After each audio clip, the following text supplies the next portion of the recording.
Now, the African Diaspora Global Network is pleading with the African Union to intervene over alleged human rights violations in Zimbabwe. In a letter also addressed to the South African Parliament, the group calls for the protection of Zimbabwean civil rights at home and in the diaspora. For more on this, I'm joined now by the African Diaspora Global Network President, Dr. Vusumuzi Sibanda. Good to have you with us once again, Doc. Now, tell us a bit about the letter. What purpose do you hope it will serve? Well, look, last week we wrote, an open letter that was addressed basically to the chair of the AU and SADC and President Mnangagwa.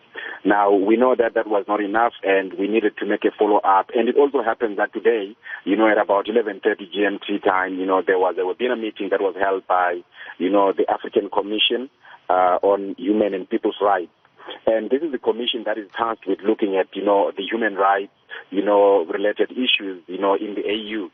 So we ordinarily feel that it is really of no use, for the commission to continue meeting. It has got 11 commissioners that are supposed to be responsible for various countries, and the commissioner responsible, for, I think, Zimbabwe and other countries comes, I think, from its honorable commissioner, Jamesina Essien.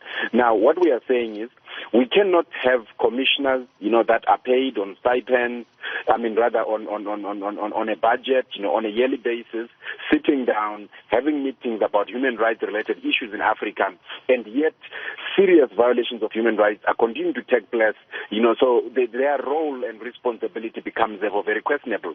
But on the same note, the buck also lies with the AU chair who oversees all the work that basically is done within the commission. And we also know that the only court that is within, the AU is, the African Court on the Human and People's Rights. And now we are saying that while we know that a lot of countries, I think there was about 9 countries a few years back that had deposited the instrument that allowed individuals and NGOs to lay complaints against their government. Now, we notice that there are very few countries, but the mere fact that these countries, and Zimbabwe is not one of the countries that obviously deposited an instrument that authorizes, its people and NGOs to lay complaints against it. And there's no wondering in why that is not happening, considering what basically is happening and what we had the president of Zimbabwe saying that, the people needed to be flushed out and there were dark forces and likening, people protesting or people complaining about corruption to, the pandemic like COVID. So we are saying basically that the purpose of this letter is now to draw to the attention of, the AU and also South Africa, because when South Africa is chairing, AU, it is not chairing because, the president is President C.M. Ramaphosa. It is chairing because it is the turn of South Africa as a country.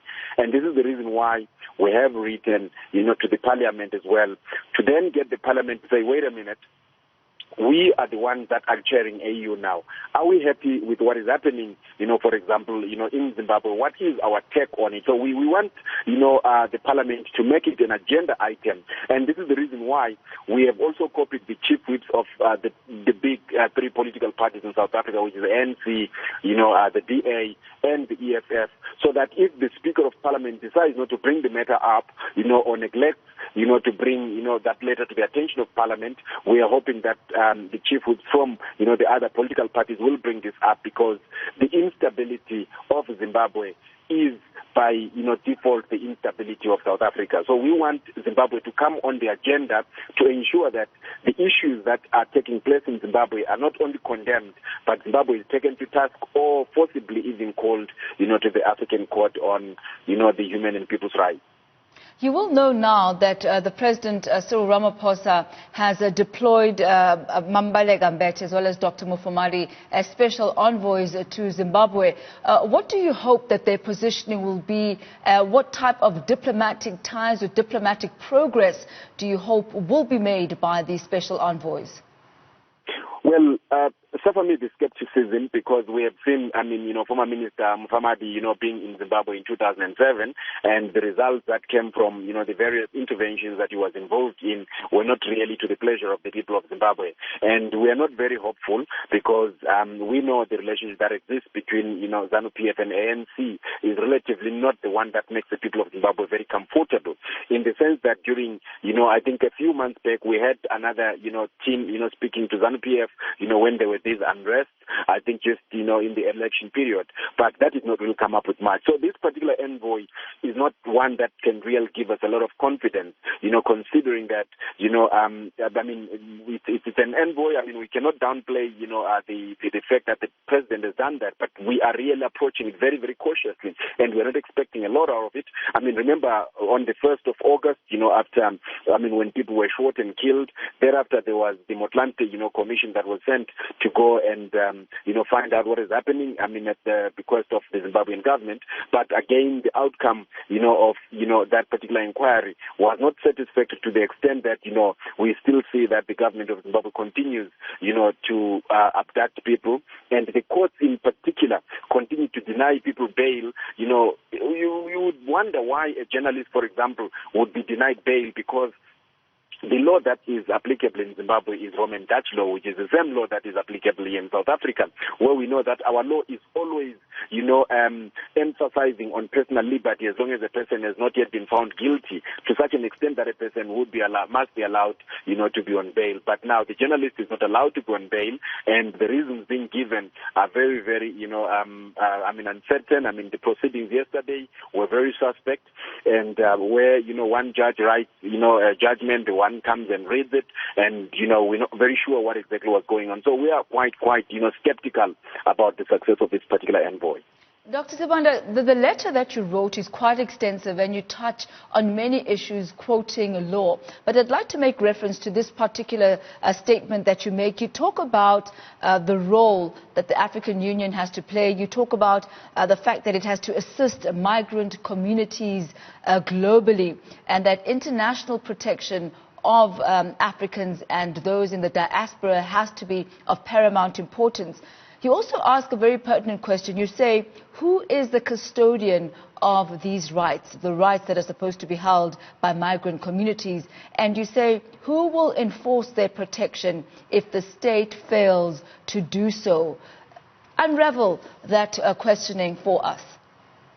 Thank you very much. Now, you see, what is basically happening is when we look at the ACHPR, which is the African, Commission on the human and people's rights. Now, basically, it shows us that, the reason why it was put in place was also to go back and take from the Universal Declaration of, human rights, and to ensure that Africa has got its own institutions that deal with human rights. And the reason why we ask that particular question is the member states of the AU are answerable, or rather report to the AU. And now the AU must of necessity have a system that says all member states, when they violate, the rights of people, because the rights of the people that are violated are the defenseless people that cannot protect themselves. For example, we see a lot of this, particularly like the government of Zimbabwe, and we've seen that also in Cameroon, where people are shot at using, gun lives, bullets, and, people are killed or abducted, and the people remain with no other recourse, like, when they get arrested. We know in 2018 we saw, activists also getting arrested. We have seen Tsitsi in Zimbabwe as well, Dangarembwa. We have seen, Joanna Mangombe. Now, what we are basically saying is, if the AU, for example, decides to go on a slumber like what it has done as we're speaking right now, it means that these governments, will have a free reign of terror on their people. Then who is going to come to the aid of the people? We have seen that the AU has come up, and quite a number of governments condemning the ICC, for coming into Africa to intervene. But if, our own government, and the continent, the regional body, which is AU, is not taking responsibility to hold to account, delinquent, leaders, the ones that prey on their people, the ones that are so corrupt and looting the resources of the country. It means that then there is nobody, that will remain in charge and responsible for the rights of the people. You'll have all migrants, crossing borders, running away from these governments that are, dogmatic or, dictators. But at the end of the day... If I can just come in here, Dr. Sibanda, and ask you, the AU has been around for a long time, and the way that they've dealt with this particular Zimbabwe issue, and I guess the lackadaisical, slow way that they've dealt with this, mirrors the way that it's dealt with other previous issues. What do you say or advocate ought to be done? Are you not, talking to a tree where you're not being heard? Well, very true. I mean, I think that question comes in quite well, because what we are basically saying is, we have seen all the attempts that have been taking place, before, but we want the AU to remember that it is not a protection hub or, a club, a dictator's club, where heads of state go to sip tea and talk to each other and forget about the people or laugh at the plight of the people. The AU was put in place so that the people, we the ordinary people's rights are protected, and so that the government, the head of state, are not going to abuse the rights of people. So it looks like the AU has forgotten that because it has not been properly challenged. And that is why now when we're raising these questions, we're saying if the AU is not going to answer to this, we are going to be going into a move now to say, do we really need the AU? If we need the AU, is it the proper format that the AU has got? Because you see that all the people that head the AU are elected by heads of state. Now we need to change and take a different trajectory where we really put the AU into the hands of the people, so that the people can even be the ones that elect, these commissioners, like what we see happening in the EU, including the chairpersons of, the commission, rather than the head of state, because they are only there to protect their interests and they don't care about the people. So it is time for that change, overall change, where the AU will answer to the people and not to the heads of state. But is that not then, Dr. Sibanda, the main conversation that should be taking place? Is that not the main area to be advocating for at this particular time? Because the Zimbabwe situation is the microcosm of a situation that other countries on the African continent would find themselves in. And what I hear you saying is that you want an African Union that is beyond symbolic. Very true. That's the discourse that we want to have. And what we are doing is, now, this letter that we have written is basically more or less the third letter now to the AU chair, considering we wrote to him in January.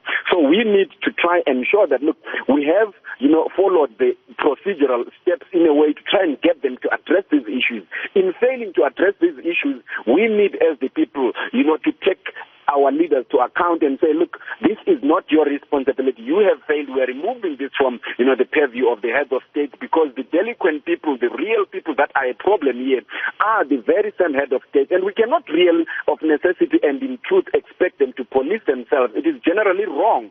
So that is why we need to remove the AU from the head of state and put it in the hands of the people, who would then say, look, if we are going to put, juries, for example, at the African court, we know that those are not going to be, for example, subservient or allegiant to those that appoint them, but they are going to be serving the interests of the people. So this is exactly the discourse that we need to have now, to say the AU has failed to serve the interests of the people, and the reason why it has failed to serve the interests of the people is because its constitution and the manner in which it continues to be constituted in terms of the power and the structure is wrong. It needs to be redone.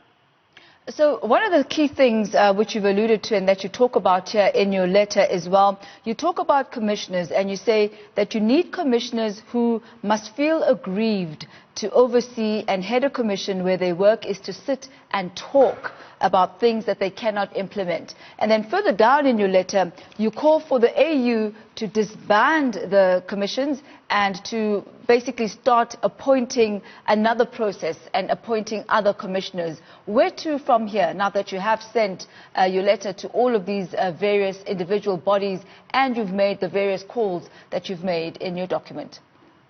We are looking forward now to see who's going to respond of all these, individuals, including the commission itself, which is responsible, for the human, rights of, the African people, and obviously the AU chair. And whether they respond or they not respond, we are hoping that, within another, 2 weeks, we are going to be, then writing a letter, detailing exactly what is going to be happening, that we, definitely feel that they have failed. Because you must acknowledge that a very good example that the people of Africa are the ones that, are receiving the brunt of all this brutality is because the majority of them are not at home. They are separated from their families. There is the HIV, scourge, that is also being, facilitated to grow rapidly because families are separated. They are not together because they're trying to go outside the country and find jobs, and some of them don't have papers. They can't go and come back every now and again. The distances are so bad.